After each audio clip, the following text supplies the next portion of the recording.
Hello, welcome back to the Highmoor Poltergeist.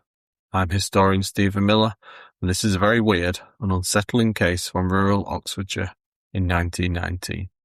Now this is episode 2, so do make sure you've already listened to the first episode, or this will be even more confusing than it is already. A content warning for this episode. General unpleasantness and threats, and sadly, the death of a child. I totally understand if this series isn't for you. In this episode, I'll complete the narrative timeline of this story and share my thoughts, give some context and reveal what I've found out about the family involved. A brief recap. Maud was a First World War widow, aged 42, with 2 daughters, living in a cottage in Highmoor on the Joyce Grove estate near Nettlebed. They experienced loud banging throughout December 1918 and January 1919 before they started to hear a disembodied whistling. Then, one Saturday morning, it started talking. The voice said his name was Willie, and his speech was described as gruff and menacing. He spoke in quite a broken English. He claimed to be a friend of Maud's deceased husband, Fred, and was generally pretty unpleasant. He asked for money, made threats, and he seemed to have an interest in the war and Maud.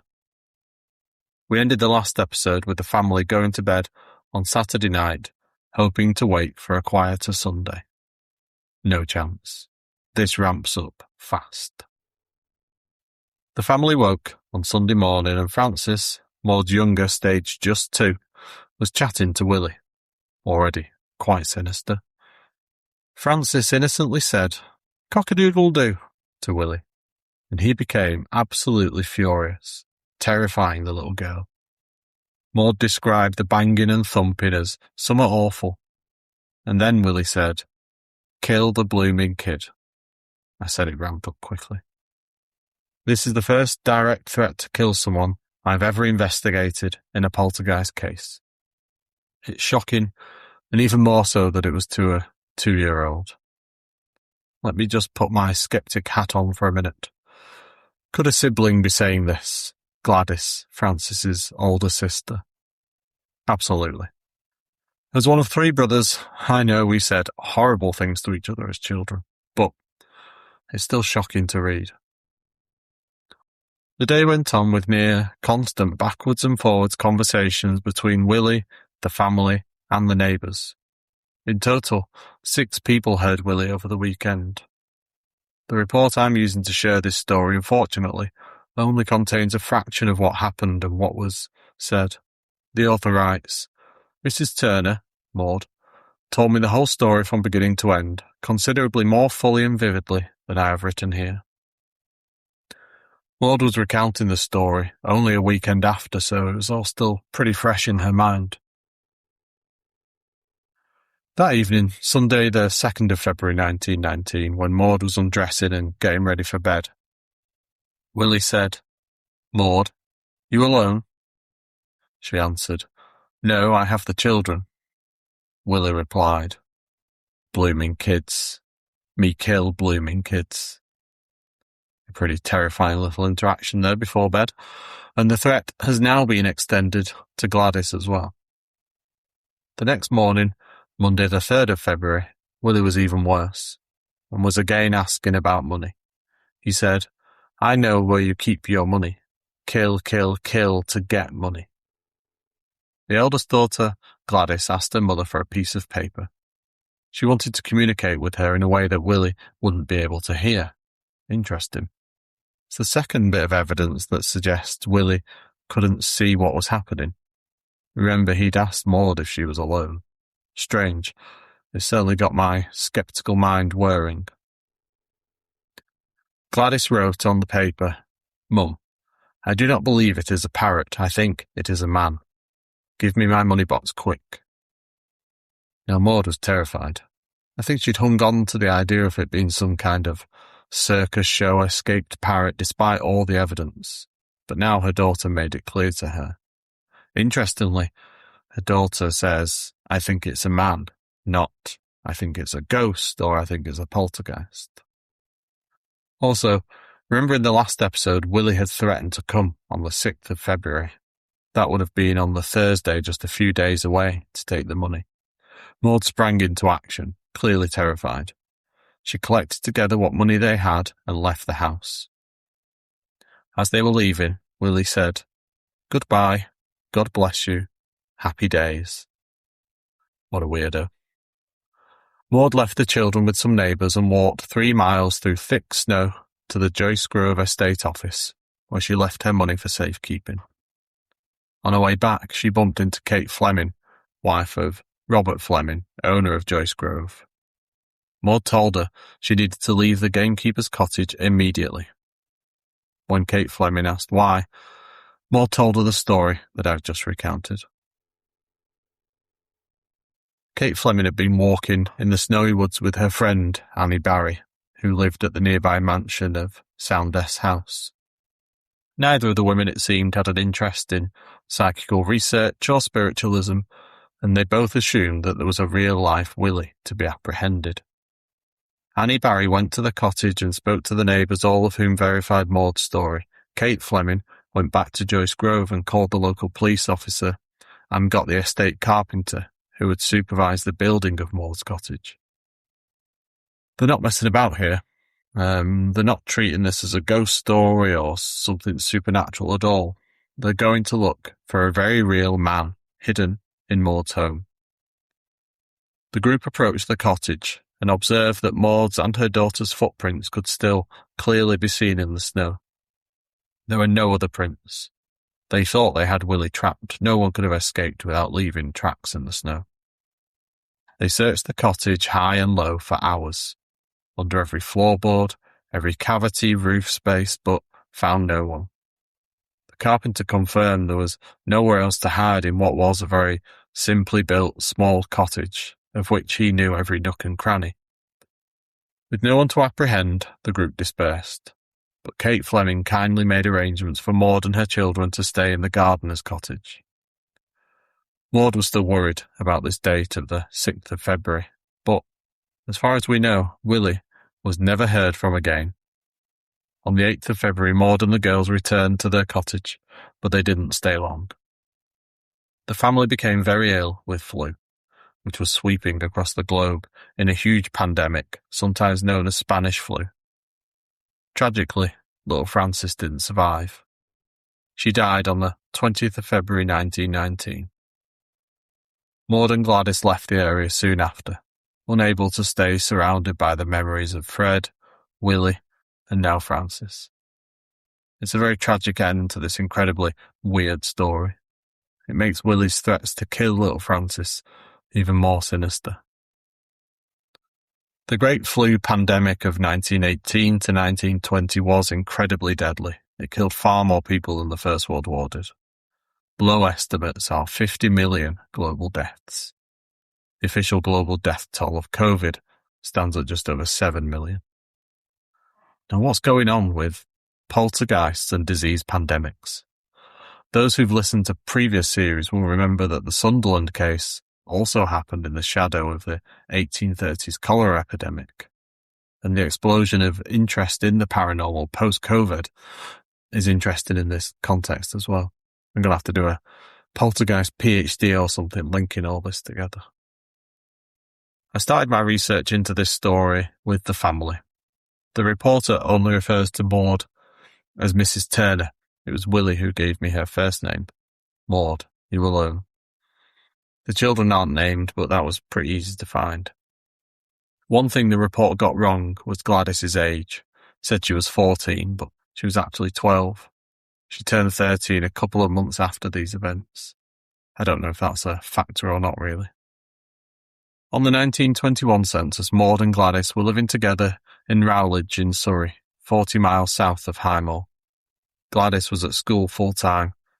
Maud never remarried, and she died 10 years later, on the 18th of November 1931 in Walton-on-Thames, to the southwest of London. She did live long enough to see her husband remembered on the Menin Gate, which was officially unveiled on the 24th of July 1927. She left Gladys £511 and 11 shillings in her will, worth around £30,000 in today's money. On Christmas Day 1935, Gladys, then 25, married a 42-year-old widow at St John's Church in West Byfleet, Surrey, near Woking. Her husband's name was William Hardy. Let's assume she called him Bill rather than Willie. As far as I've been able to find out, they didn't have children. Gladys died on the 11th of March 1986, which seems very recent, doesn't it? Within my lifetime, anyway. I wonder if she ever shared this story with anybody. Let's go back to the story and some context, how it came to be in the Society for Psychical Research archive. The Turners ended up on the Joyce Grove estate because Fred was looking for work. On the 1911 census, he was a gamekeeper on another estate in Surrey, disrupted by the outbreak of the First World War. Francis was born in the cottage at Highmoor. Fred's employer and landlord was Robert Fleming, the millionaire financier from Scotland, the richest man in Europe. It was his wife who Maud had met in the woods on her way back from the estate office.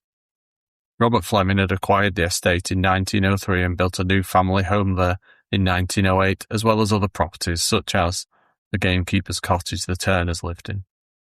The big house has been used in recent years as a filming location for TV shows such as Midsummer Murders, Poirot and Netflix's Sandman.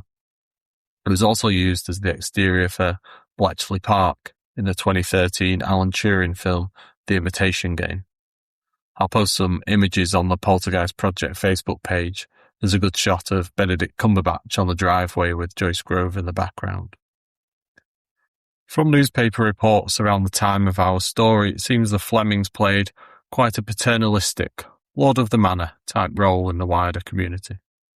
They sponsored flower shows, organised days out to London for their workers and put on gramophone shows at the local school.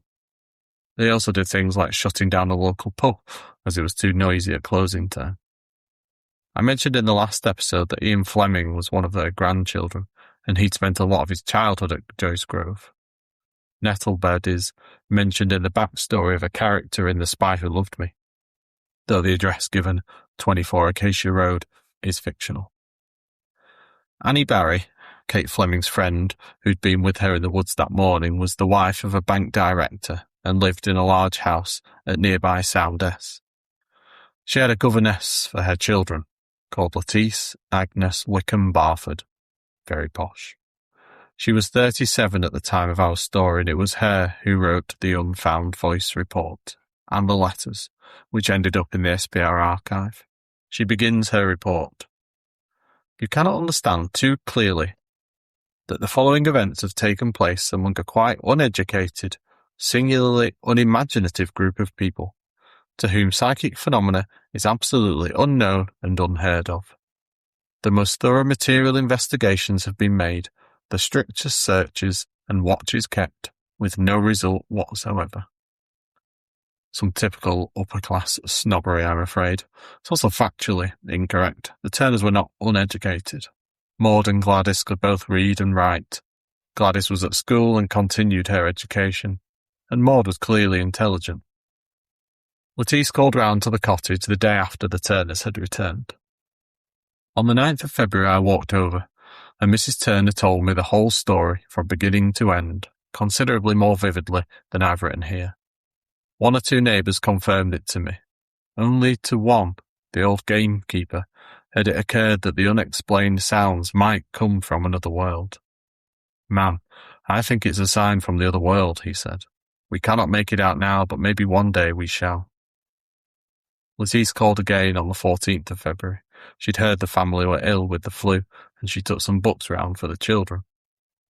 On the 27th of February, she sent the report and a letter to Sir Oliver Lodge, renowned physicist and electrical engineer, senior member of the SPR, and, of course, friend of the podcast. She wrote, "Dear Sir Oliver, these things that have lately happened at a cottage here ought, I so strongly feel, to be known by those believing in psychic phenomena.